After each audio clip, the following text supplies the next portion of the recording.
Okay, we're up on YouTube Live, so I'll turn it over to Corinne. So I'm going to call the meeting to order. Time is 7:07.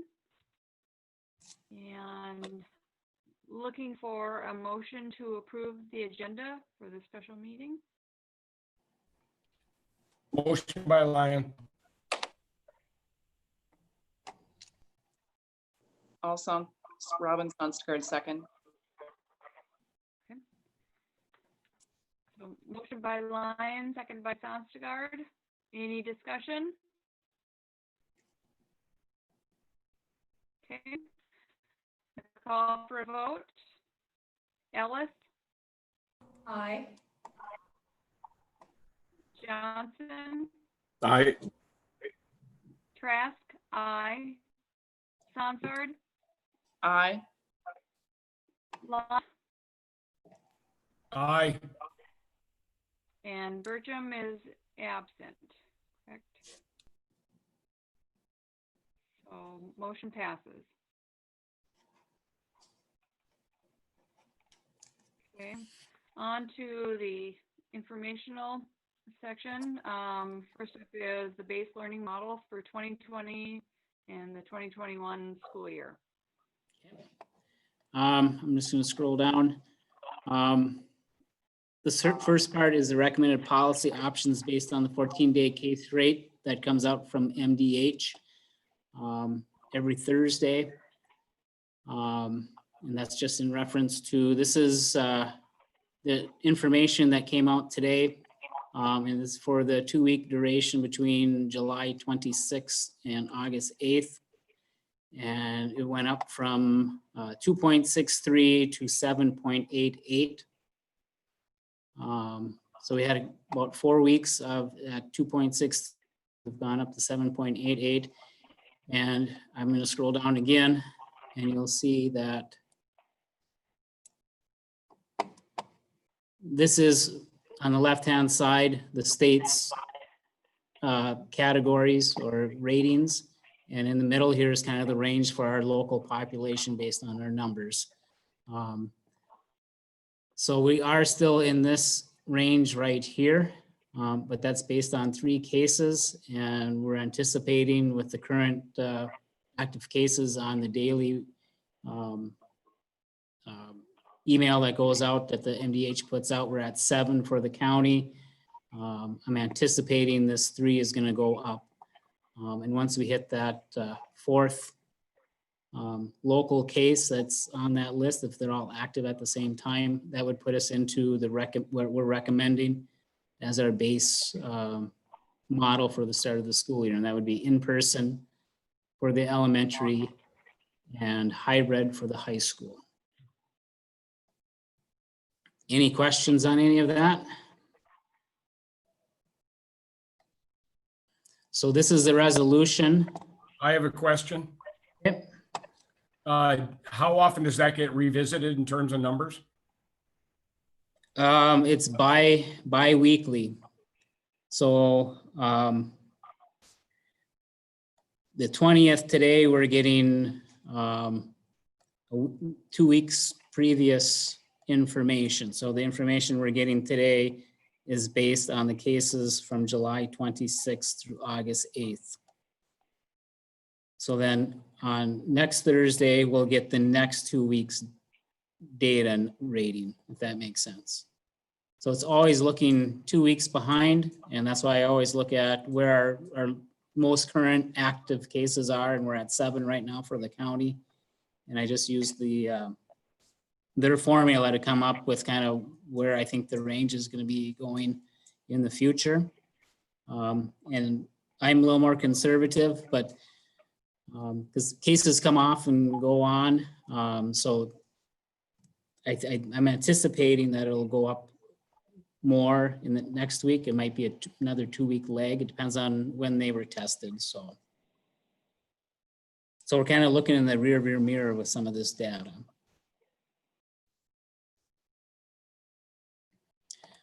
So this is the resolution. It's fairly wordy. It's in your packet. Basically, It's stating that the superintendent is hereby directed to implement the following base learning model, and that's, I pre-entered what I recommended, which is up here. That's my recommendation for the school board. So I just wrote Lake Woods Elementary School will be in person for students in pre-K through grade 6. Students will have the opportunity to attend school in person Monday through Friday. Lake of the Woods High School will be hybrid model for students in grade 7 through 12 students. We'll have the opportunity, students will have the opportunity to attend school on alternating days. One note is that even though elementary is in person, we do meet with what we're implementing in our plan. We do meet some of the criteria for a hybrid model. We're able to reduce occupancy in the classrooms, and we're working on reducing occupancy on buses to 50%. And we're looking at making sure that we have that 6-foot social distancing within the classrooms. So in 4 weeks, if we bump up to the next level where it's hybrid, we shouldn't have to adjust much with our plan because we've already built it into the works at this time. The section 2, basically that just gives the superintendent authority if we need to make a change based on data. I would consult with the school board chair, but it gives me the authority to implement the next stage in the model without having to go to a formal school board meeting if the situation warrants it. And that's under section 2. And then section 3 is providing regular updates. And I will work that into the board meeting updates, and also a weekly update that will go to the board and to the district cabinet or the district cabinet committee.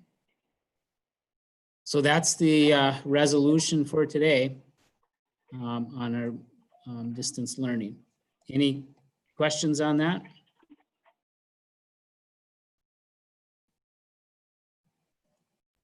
And then I can go on a quick update on staffing. I'll have more details at Monday's regular board meeting. We will be recommending hiring of 3 paraprofessional staff, and that is to fill some open positions. And I'll have more details on that. We did conduct interviews today, and we'll have recommendations to fill that staffing. So our paraprofessional staffing should be complete. As far as teaching, we did have a couple leads on some science possibilities, but they did not come to fruition. So we're going to move forward with assigning Mrs. Keeman to the high school science class. We're still going to continue to advertise. So we're going to recommend the hire of a long-term 6th grade sub. And hopefully by Monday, I'll have that confirmation that they've accepted the position. We have offered it to someone. We've offered what I'm thinking will probably be a 2nd grade classroom position. We've offered that position, and we'll confirm that on Monday too. And then finally, we had a resignation in our enrichment, and we were able to find a part-time enrichment teacher and part-time bus driver. So we'll be having that recommendation on Monday as well. And I'm still looking at proposing that the district hire, and I'm not sure what the appropriate name would be, it would be basically an on-call licensed teacher sub, because we've had problems with contacting subs and getting them in on a regular basis. This person would be a full-time employee on the teacher's contract and on their salary schedule. Primary job would be to fill in, do the substituting as needed. And on days that there might not be a need for a sub, we would have other duties as far as connecting with distance learning, covering classes for teachers to work on taping or planning for distance learning and such forth. But we'll have more details on that on Monday as well. So that's kind of the quick update on staffing. Any questions? I've got a question, but it's going back to the school week, the hybrid. Just out of curiosity, how come we went with every other day versus 2-day block kind of things? You want to address that or you want me to? I'd be glad to. This is Mary Merchant, high school principal. We went with that to be more cohesive. Better get towards the microphone. At least I'm having a tough time hearing you. Went with that so we'd be more cohesive with the students, so that the days in between, they'd also still be able to participate in class, which is really our aim when they are not in school on those off days, that they still would be active participants in the classes. And that way there'd be less days in between that non-contact face-to-face time with the teacher. We just feel that's critical to be face-to-face without 5 days in between. And Boyd, we'll be putting in deep cleaning on a nightly basis, and also between class exchanges during the day. We're working on a plan for that also. So Okay. And then on Fridays, that still is a contact day with students. That will be a day when teachers work with small groups of students, either whether they come into the classroom at that 50% or if they're working with them through Google Meet or Zoom.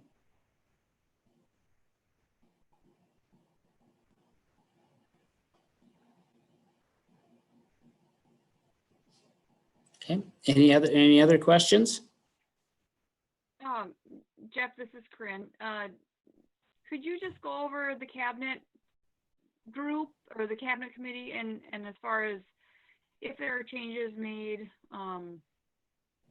who is kind of helping with those recommendations, just so if there's any public listening that they can kind of hear, you know, this has been discussed by staff, and there's been a lot of input, I think. So I just want to make sure people are aware of the input. Sure.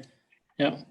So part of the safe school plan that came out, the guidance, one of the highly recommended things was to have an incident command center type committee.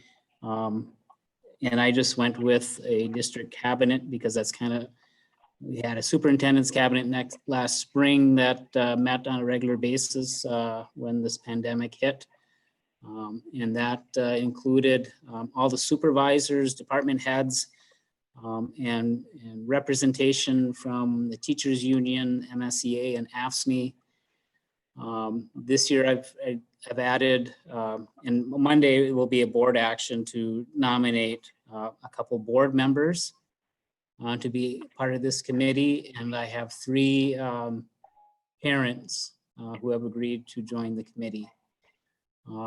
And I'm still determining, we'll probably meet at the very minimum, meet monthly or bi-monthly with some of the parents and board members. A 6:30 p.m. meeting time might work best. So that's something that the committee will determine, whether we want to meet with that big group late in the evening every week. I do meet with my supervisors and department heads weekly. So that's some of the things we'll flesh out, but that's basically, we'll try to set it on Thursdays when this 14-day rate information comes out from MDH. So that would be part of my report to that committee on where that is at.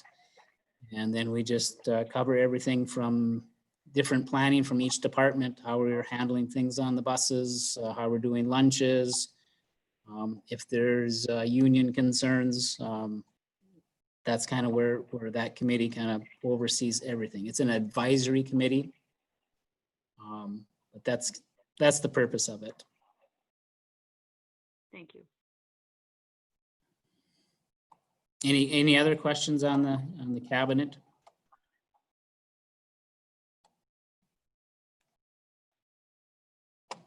Okay.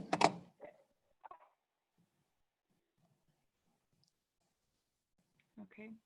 So if there's nothing else under the informational section, then we'll move on to new business. I would be looking for a motion to adopt Resolution 2020 or 2021-02 base learning model for the 2020-2021 school year and other COVID-related matters. Motion by Johnson. Second by Lyon.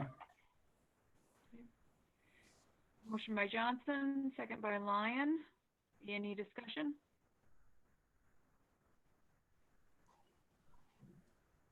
And I think we'll just point out that this is just kind of defining the start, but it is a fluid situation, as Jeff has mentioned. So, call for a vote then. Ellis?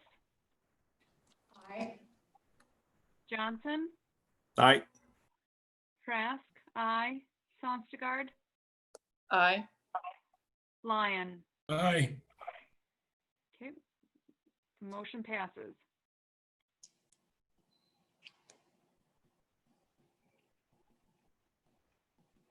And also under new business is I'm looking for a motion to approve the disposal of obsolete IT equipment as presented in the board packet. Ellis, I'll make that motion. Sonstagard, second. Got a motion and a second. Any discussion? If I may add, it's a list of computers out of a lab that are going to be offered to homes. We're going to try to find homes that for distance learning that could use their desktops. They're coming out of one of our overflow labs. So that's what a lot of these obsolete equipment, they're not, they still work. They're just kind of beyond their warranty years, and they could help bridge some of our, if we have shortages with devices at homes. I also like to throw in, looking at that sheet, it looks like they're all about 10 years old. So kudos to the IT department for keeping them running this long. And that does follow board policy to look at giving them or providing them to families. Correct? To students, yep, that is allowable. Okay. Anything else on that? If not, I will call for a vote. Ellis? Aye. Johnson? Aye. Trask? Aye. Sonstagard? Aye. Lyon? Aye. Okay, motion passes.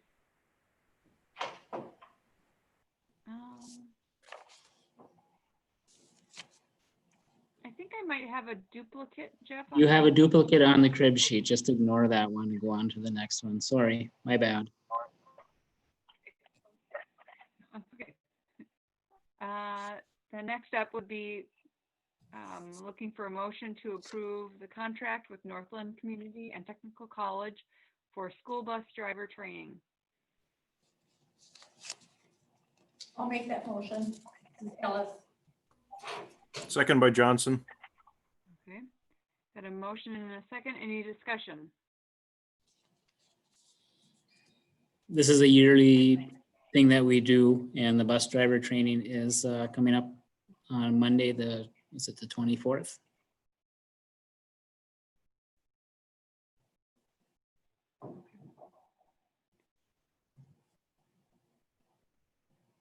All right, call for a vote. Ellis? Aye. Johnson? Aye. Trask? Aye. Sonstagard? Aye. Lyon? Aye. Motion passes. Anything else at this time?